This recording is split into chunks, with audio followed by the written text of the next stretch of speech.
through the solutions of Monday's homework, which was all about the definition of a function. So just to remind ourselves, a function is a relationship, a mapping, where every input has one output, never zero, and never two or three or more. Okay, so if I ever find an x value that has more than one y value, I know straight away it's not a function.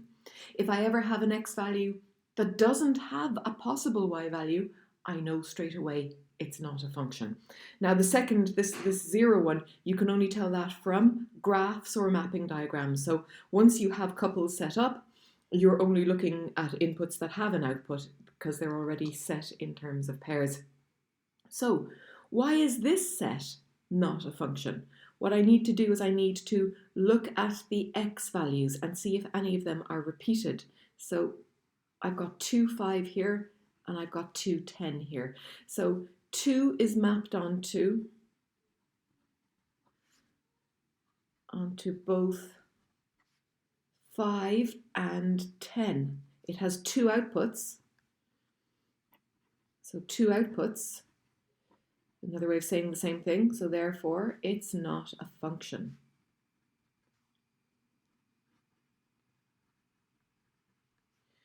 Investigate if each of these sets represents a function. So again, sets of couples, sets of pairs.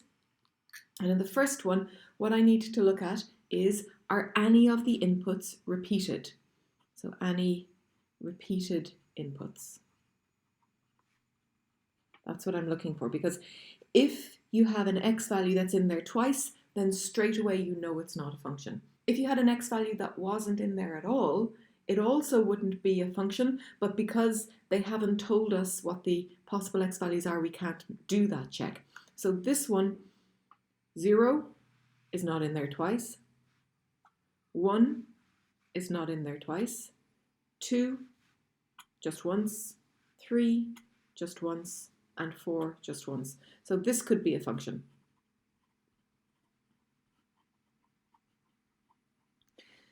And the next one here, -2, oh, it's in there twice. And you just have to find one thing that breaks it, excuse me, to not be a function. So not a function as -2 has 2 outputs. The next question then, -3, it's only in there once, 0 is only in there once, 2 is only in there once, and 4 is only in there once. So this could be a function.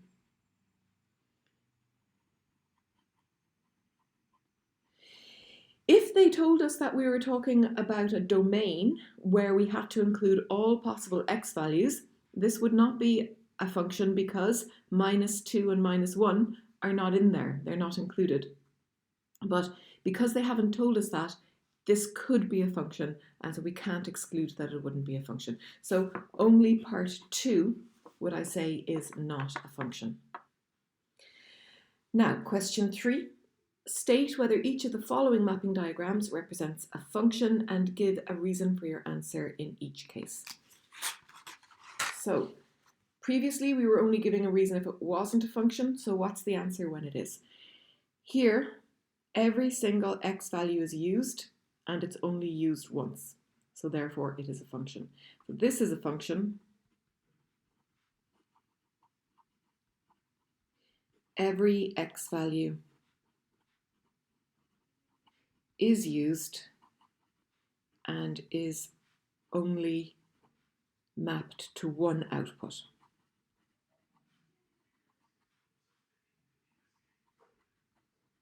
And that's my definition, used once and only once.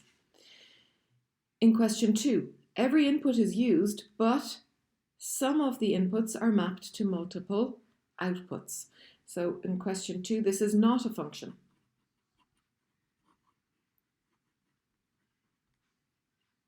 A has 2 outputs,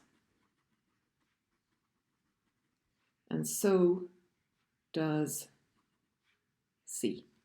So that cannot be a function. Right, okay, we're going to move on to a little bit more work with how we use functions and use the rule and substituting in different inputs today. And once you've watched the videos, I'm going to ask you to practice with some questions that are like that. After that then, rather than moving ahead with the notes, we'll do a class where we just do a bit more practice before we move on to the next topic in functions. Okay, thank you.